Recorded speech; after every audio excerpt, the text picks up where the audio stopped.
오늘 우리에게 주신 하나님 말씀은 열왕기하 6장 1절에서 14절 말씀입니다.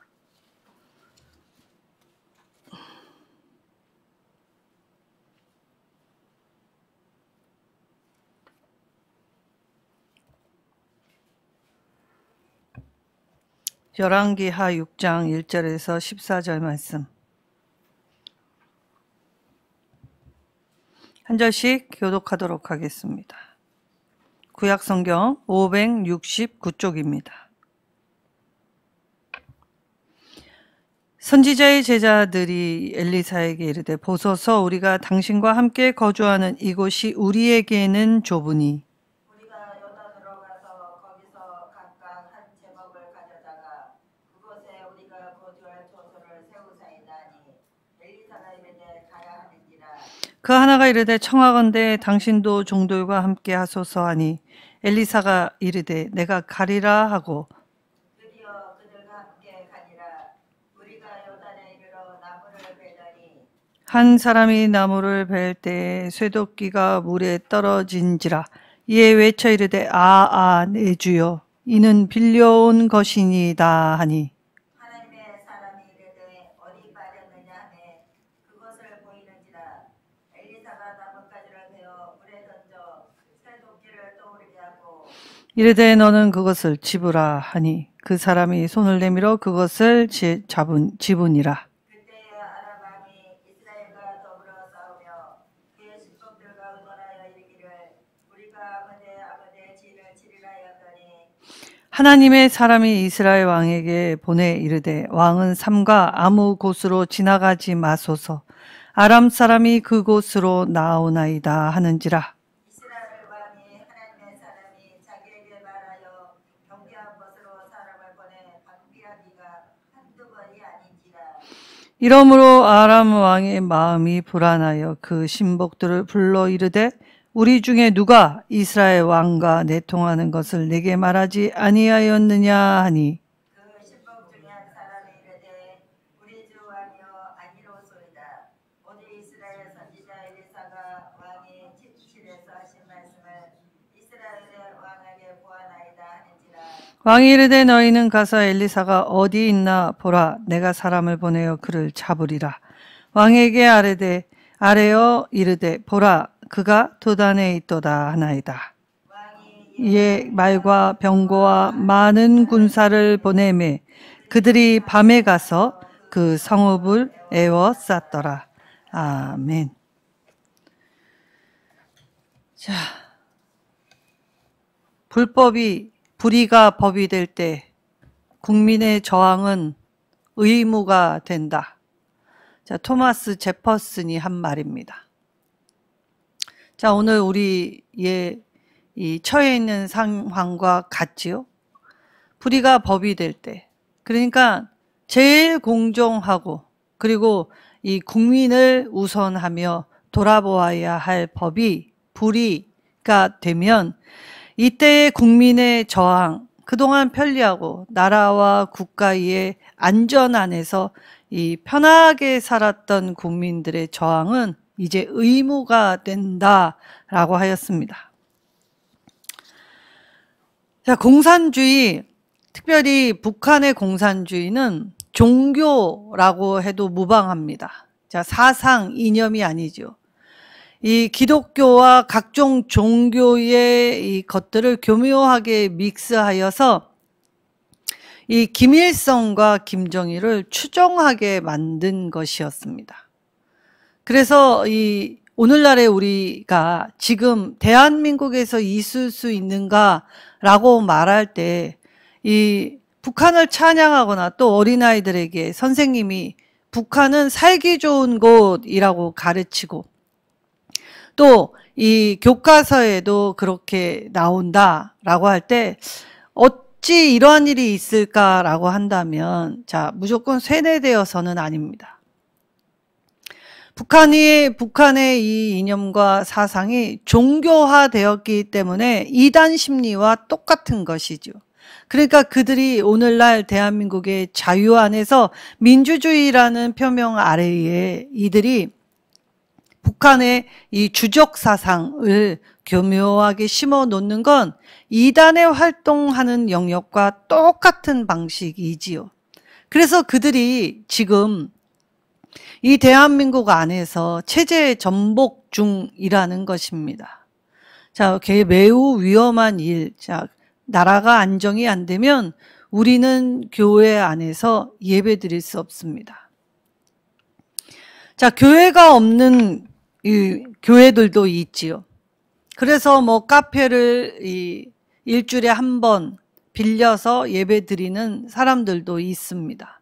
가정에서 예배 드리는 사람도 있죠. 저와 여러분은 참 행복한 것입니다. 그런데 오늘 나라의 위기 앞에서는 우리가 참다운 예배를 올곧게 드릴 수 없지요. 그래서 오늘날 우리 믿는 자들은 나라와 민족을 위해 항상 깨어 기도해야 하는 것입니다. 자, 오늘 본문 말씀 굉장히 평범하고 일상적인 이 사건이 2개 나옵니다. 엘리사와 그의 이 제자들의 공동체 안에 생긴 문제, 쇠독기를 잃어버린 사건과 또 이 아람의 군대가 이스라엘을 위협하고 있는 실정 안에서 엘리사라는 선지자의 활약이 기록되어 있지요. 자, 그러면 오늘 주제가 무엇이냐? 바로 성도의 모든 영역을 돌아보시는 하나님의 은혜. 바로 이것이 주제입니다. 하나님은 우리의 말할 수 없는 이 세밀한 부분, 작은 부분도 놓치지 아니하시고 돌보아 주시고 보호해 주시는 분이시지요. 자, 선지학교도 예상치 못한 이 문제에 봉착할 수 있습니다. 예기치 않은 일이 생겨서 이 곤욕을 치러야 하는 경우들이 생길 수 있다는 것입니다. 우리가 하나님을 믿으면서 믿는 사람들 안에도 이러한 문제들은 늘 비일비재할 수밖에 없다는 것이죠. 하나님을 믿는다고 해서 무조건 평안과 평강만 임하는 것은 아닙니다. 자, 선지학교에 많은 선지 생도들이 먹는 먹거리에 문제가 생길 때 국에 독이 있을 때 이 독을 치유하여 주시고 많은 이들이 나눠 먹을 수 있게 한 기적과 별반 다르지 않다라는 것이죠. 자, 그러면 이 도끼를 잃어버린 것이 문제가 되나? 라는 의구심 떠올릴 수 있죠. 굉장히 큰 문제가 됩니다. 자, 이 당시에는 이 쇠는 굉장히 귀한 것입니다. 자, 선지학교에 선지 생도들이 많아지기 시작하면서 작은 문제가 발생했습니다. 함께 거처하기에는 지금 있는 곳이 너무 좁았지요. 그래서 이제 해결 방안을 모색할 때에 이들이 합리적 방안, 조금 더 큰 곳, 조금 더 넓은 곳으로 가는 것이 좋겠다라고 자기의 스승 엘리사에게 이야기를 하지요. 이때 길갈에 있었는데 요단 쪽으로 갔던 이유가 무엇입니까? 바로 목재를 옮기기 용이하였고 목재를 구하기 쉬운 곳이 바로 요단이었을 것이죠. 자, 우리는 문제가 생기면 이처럼 합리적인 방안을 모색합니다. 그리고 이 합리적인 방안을 모색할 때에 많은 사람들의 의견, 중지를 모으게 되고 그 중지를 따라 일하게 되는 것이 이 보통 사람들이 하는 일들이지요. 그래서 이들이 나름의 이 합리적인 제안을 스승에게 할 때에 스승의 허락을 구합니다. 그래서 스승이 가라라고 하였지요. 근데 이때 스승도 함께 가자라고 하면서 3절에 청하건대 당신의 종들과 함께 하소서라고 요청을 합니다. 자, 히브리어에서는 하나님과 윗사람들에게 사용하는 명령화법은 아주 간절한 간청의 의미를 담고 있지요. 그래서 호엘이라는 이 히브리어는 구약 성경에 19번 정도 사용되었는데 양보하다, 승낙하다라는 뜻을 가지고 있습니다. 그러니까 이 제자들이 스승이 자기들과 함께 동행하기를 간절히 열망하면서 정중하게 이 요청을 드리게 되었지요. 우리는 친밀하다 하는 관계 속에서 때때로는 무례함을 범할 때가 많습니다. 그런데 친밀한 관계일수록 간청하는 말, 부탁하는 말, 이해와 동의를 구하는 말에는 정중하게 다가가야 하지요. 그것이 이 하나님을 믿는 사람의 올바른 태도일 것입니다. 그래서 엘리사가 함께 가리라라고 하면서 요단으로 갔습니다. 자, 엘리사 수많은 기적을 행한 이 하나님의 선지자였지요. 자, 그렇다고 하여 그의 특별한 능력이 있다고 하여 그가 모든 걸 다 알고 있는 것은 결코 아니지요. 그도 하나님 앞에서는 한낱 인생에 불과하다는 것입니다. 우리는 하나님께 쓰임받고 하나님의 능력 힘입어 하나님 나라의 일을 할 때에 이것을 주의해야 하지요. 내가 어떠한 것을 행하게 될 때에 나를 사용하신 건 하나님의 한없는 은혜이지 내가 하나님 앞에 무엇을 잘해서가 결코 아니라는 것이지요. 그래서 크게 쓰임받았던 선지자라고 해도 하나님이 보여주신 만큼만, 하나님이 알려주신 만큼만 알 수 있습니다. 자, 요단에 가서 이 나무, 집을 짓게 될 때에 가장 기초가 되는 나무를 할 때 가장 필요했던 도구는 바로 쇠도끼였습니다. 자, 그러면 석기 시대, 구석기 시대, 청동기 시대를 거쳐서 철기 시대에 도래하게 될 때에 철기는 문화혁명이라고 해도 과언이 아니겠지요. 그러니까 여기서 쇠라는 건 너무너무 귀한 이 가치를 지닌 것이었습니다. 근데 이 귀한 가치를 지닌 것을 자기 선지 학교가 이 재정이 넉넉지 않았기 때문에 이 학교를 빨리 세우기 위해 효율적인 방향을 구하기 위해 이 쇠도끼를 빌려왔다라고 표현하였지요.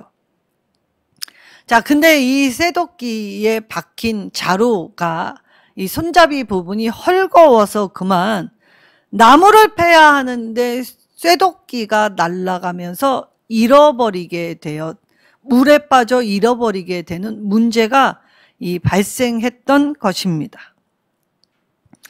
자, 그래서 이들이 너무 놀라서 비명을 지르게 되었지요. 자, 왜냐? 이 문제는 심각한 문제를 두 가지 발생하게 되어 있습니다. 먼저 첫 번째는 경제적인 문제이지요. 자, 이 선지학교는 넉넉한 곳이 아닙니다. 그래서 들에서 이 나물이나 그리고 사람이 먹을 수 있는 것으로 근근히 연명했던 아주 가난했던 이곳에 쇠라는 가치 있고 비싼 것을 빌려오게 될 때 빌려왔기 때문에 반드시 배상을 해줘야 하지요. 근데 이게 어마어마한 가치니까 돈으로 변상하게 될 때에 자신들의 역량에는 한없이 부족한 것이었습니다. 그리고 두 번째 문제는 무엇이었냐? 사회적, 도덕적 문제가 동시에 발생합니다. 왜냐? 빌려왔기 때문이죠. 내 것이 아니기 때문에 이 빌려온 것에 대한 책임을 감당할 때 결코 잃어버려서는 안 되는 일이었지요.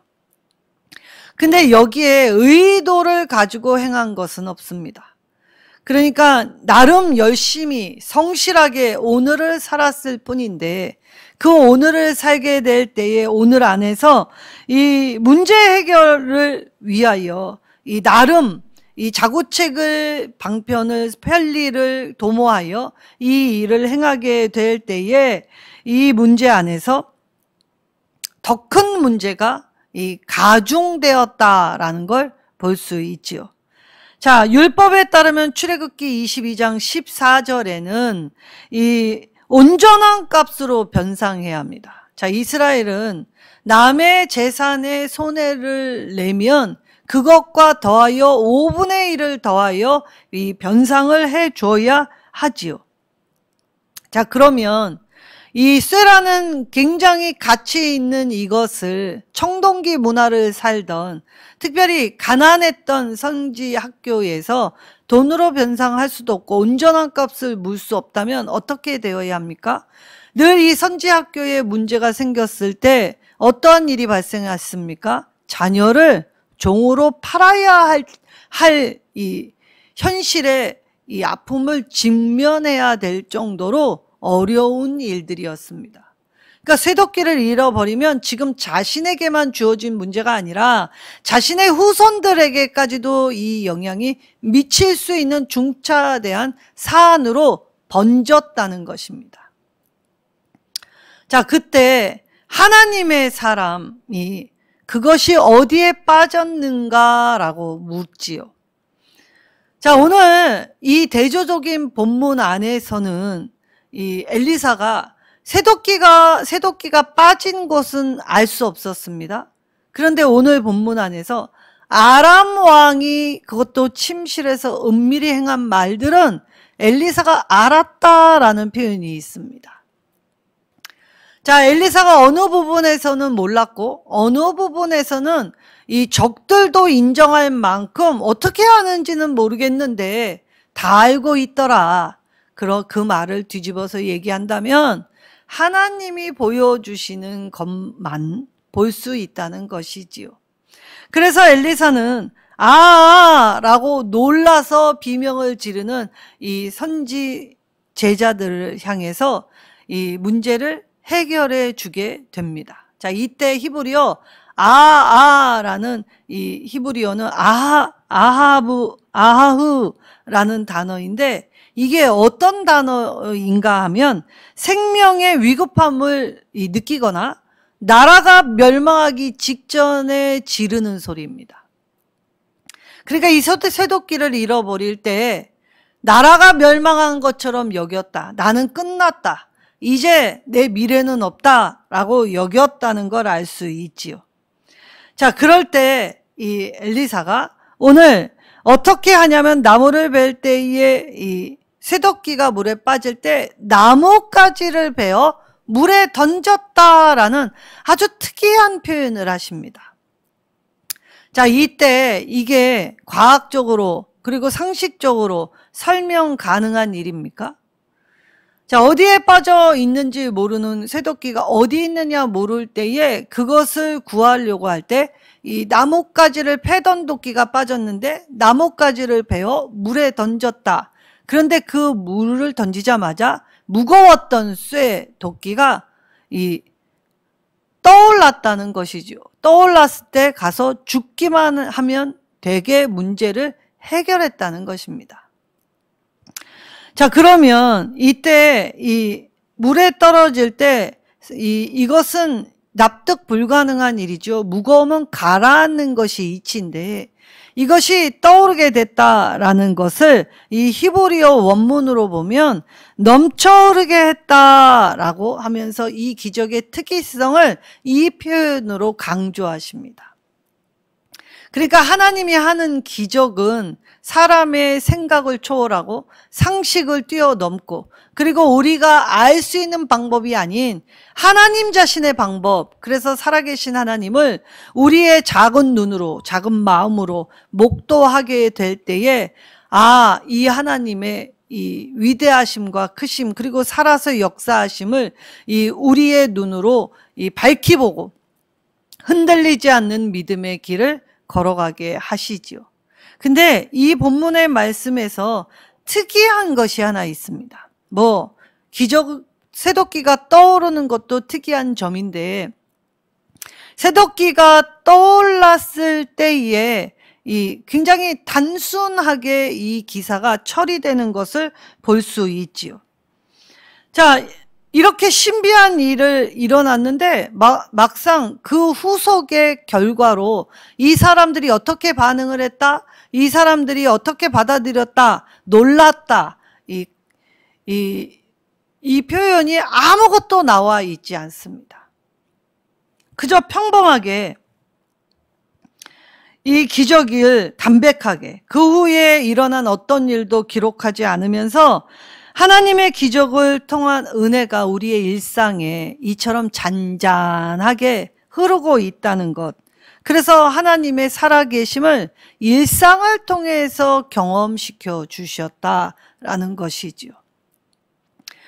엘리사를 통하여 이 문제를 해결하실 때에 하나님이 말씀하시는 바는 하나님의 기적은 늘 자신이 창조하신 자연 법칙을 거슬러서 일하실 때가 많습니다. 그런데 이 하나님의 놀랍고 놀라운 이 일을 목도할 때 왜 우리는 잃어버렸을 때는 나라를 잃은 것처럼 생명의 위협을 받은 것처럼 반응했는데 이처럼 놀라운 하나님의 기적을 맛보고 난 후에는 왜 감탄사조차도 나와 있지 않는 것일까요? 우리가 이처럼 하나님이 우리 개개인의 이 소소한 문제들까지 다 해결하시고 만지시고 함께 해주신다라는 것, 하나님의 돌보심. 그런데 그 하나님의 돌보심을 감사히 여기고 귀하게 여기는 것보다 그냥 스쳐 지나가는 일처럼 그렇게 아무것도 아니게 대수롭지 않게 받을 때가 많다는 것입니다. 우리는 늘 하나님이 이렇게 해주시면 내가 이렇게 하겠다라고 서원하면서도 하나님께 내가 한 약속을 잘 지키지 않습니다. 자, 하나님이 이처럼 우리의 작은 신음에도 우리의 일상의 이러한 소소한 아주 작은 디테일 하나하나를 놓치지 않고 이처럼 붙잡으시고 해결하시고 도우시는데도 불구하고 하나님의 은혜 앞에 선 우리는 감격하지도 그리고 오히려 잃어버렸을 때와 보다도 더 못한 실정으로 하나님의 은혜를 쉽게 저버리고 있다는 사실이지요. 자, 그리고 두 번째, 아람의 군대가 이스라엘을 위협하기 시작합니다. 자, 위협으로 그치지 않고 현실이 되었지요. 그래서 더불어 싸우는 현장이 되었습니다. 자, 아무데나 아무데 진을 치리라 라고 하였지요. 그런데 여기 이스라엘이 무기도 변변치 않고 전술도 변변치 않은데 아람이 아무데에 진치는 걸 어찌 알았는지 이 아무 힘없는 이스라엘이 미리 방비하고 있더라는 것이죠. 그러니 아람 왕의 입장에서는 황당하기 짝이 없는 일이었습니다. 그리하여 이 아무 곳 아무데라고 하지만 히브리어 본문에는 그 아무 곳 바로 그곳이라고 합니다. 자, 엘리사가 아람이 어디에 진칠지 딱 그 정확한 자리를 지명했다는 것이죠.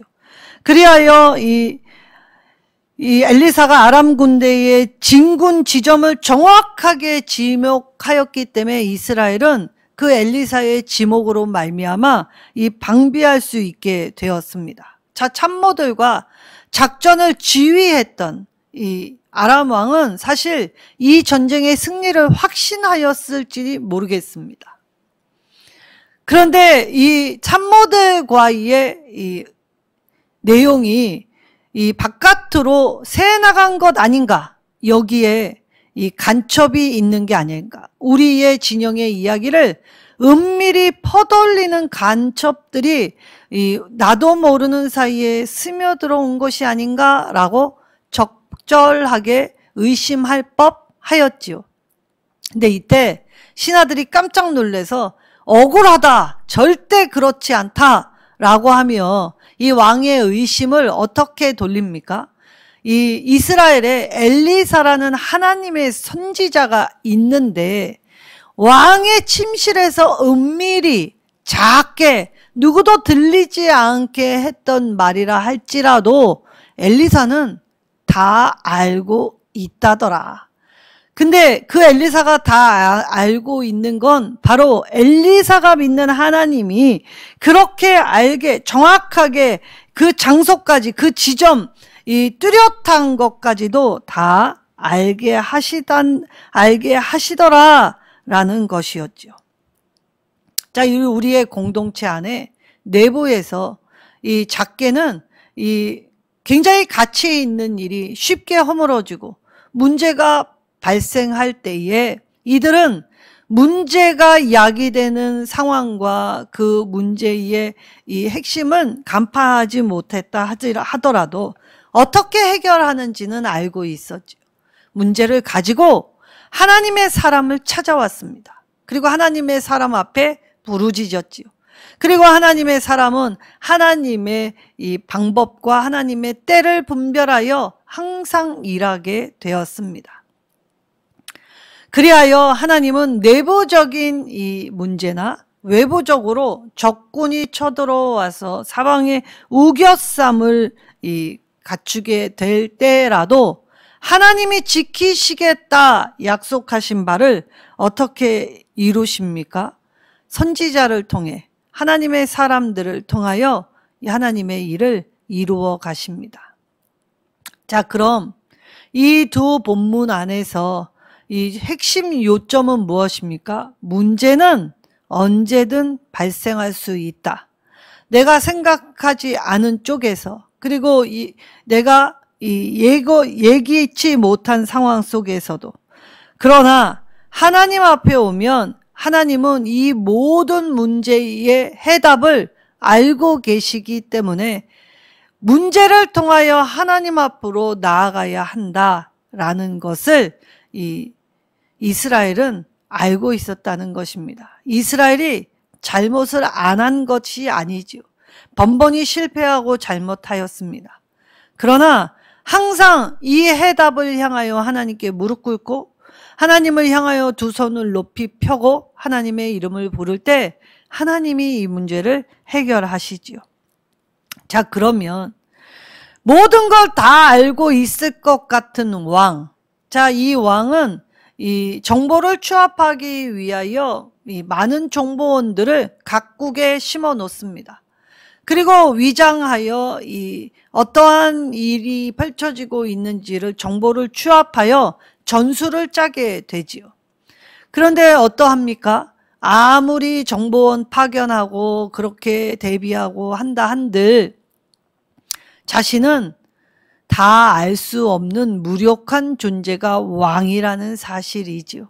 아무리 강한 군대, 큰 힘을 발휘하고 있는 것 같아도 속수무책, 속절없는 연약한 모습이 바로 인간 왕의 모습이라는 것입니다. 자, 그럼 오늘 이 내부와 외부의 당면한 문제를 통하여서 이 하나님이 우리에게 주시고자 하는 은혜를 이 몇 가지 떠올려 볼 수 있게 되겠지요. 먼저 하나님은 우리 한 사람 한 사람의 이름을 알고 계시고 우리 한 사람 한 사람이 처한 문제를 다 알고 계시는 분이시라는 겁니다.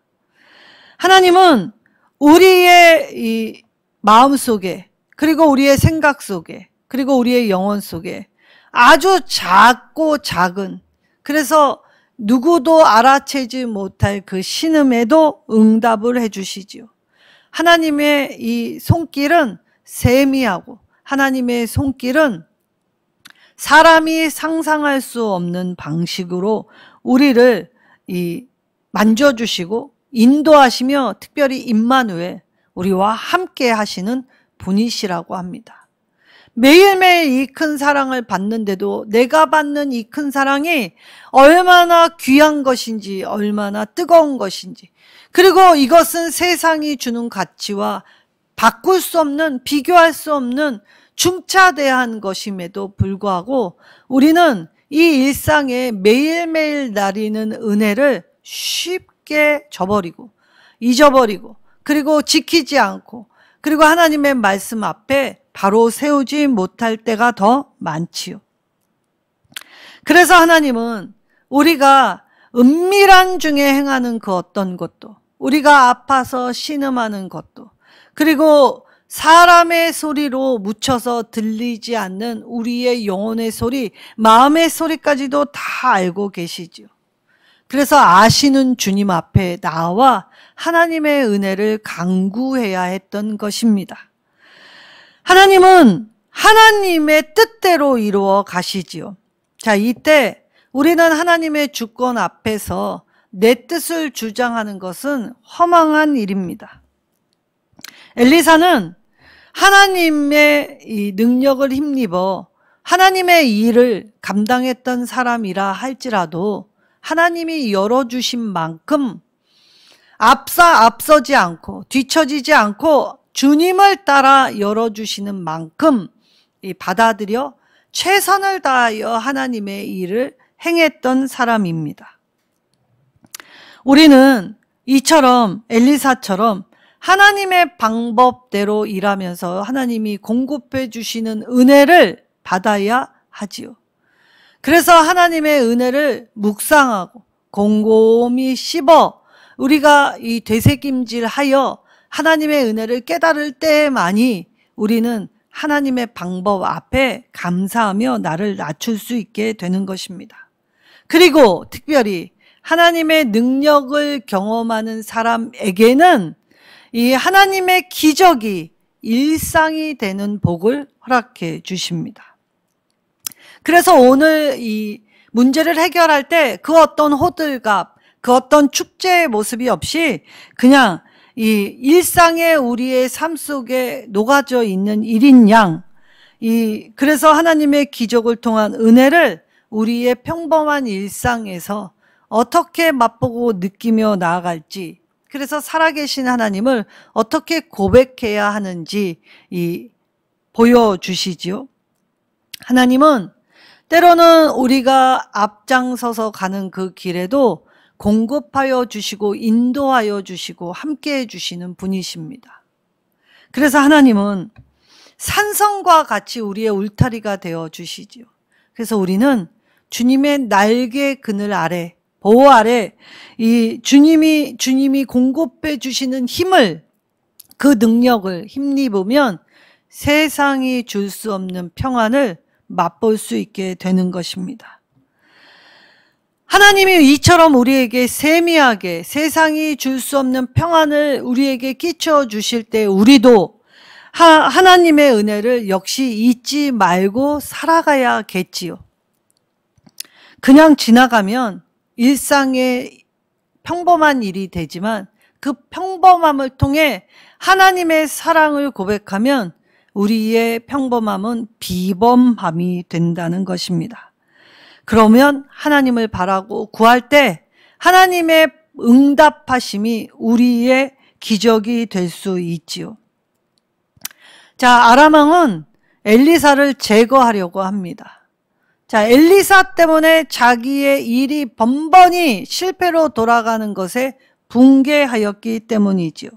그래서 많은 군사, 자기가 할 수 있는 노력으로 이 많은 군사로 에워쌌지만 아무리 사방에 우겨쌈을 당할지라도 전쟁은 하나님께 속한 고유 권한이기에 우리를 넘어뜨리려, 그리스도의 사랑에서 끊어뜨리려 하는 그 어떤 시도도 무력화시키시지요. 그래서 하나님께 속한 이 일에 우리는 하나님의 능력 힘입어 적극적으로 이 일을 감당하며 대면해야 하는 것입니다. 옳은 것을 한쪽 눈 감고 그리고 한 손 쥐어 짜며 하나님 내게 주신 그 시간 속에서 내일 하겠습니다. 누군가 하겠지요 라고 미룬다면 오늘 우리는 불의가 법이 되는 세상 안에서 하나님께 자유롭게 예배하는 것이 아니라 십자가 짐 같은 고생만 할 뿐이지요. 자, 우리는 하나님의 능력이 우리 안에 충만할 수 있도록 하나님의 말씀과 기도로 다져지고 변하여 새 사람이 되어야 합니다. 왜냐? 그렇게 되면 하나님이 우리를 돕는 자가 되어 주시기 때문이지요. 주님이 우리를 도와주시면 그 어떠한 괴계와 올무와 방해도 우리가 하나님으로부터 오는 그 능력을 어그러뜨리거나 깨트릴 수 없게 된다는 것입니다. 오늘 이 두 가지의 본문의 대조적인 상황을 통해서 저와 여러분에게 하나님 말씀하십니다. 하나님의 능력을 입은 사람으로 힘있게 앞장서서 담대하게 용기를 내어 감당하라고 하십니다. 그리고 그 하나님의 능력, 하나님의 영이 우리 가슴 안에, 영혼 안에, 우리 마음 안에, 생각 안에 충만하게 될 때 우리는 하나님의 도우심을 삶의 모든 순간에서 발견할 수 있게 된다고 약속해 주십니다. 오늘 이 땅의 불의를 보며 내가 선한 편에 서지 않았음을, 선을 준비하지 않았음을 회개하여 이제 하나님의 편에 서게 될 때에 선하신 하나님의 능력 힘입어 용기 있게 최선을 다하여 감당하여 하나님이 도우시는 삶의 현장 앞에서 찬송하고 하나님이 주시는 영광에 참여하게 되시는 저와 여러분 되시기를 예수님의 이름으로 축원합니다.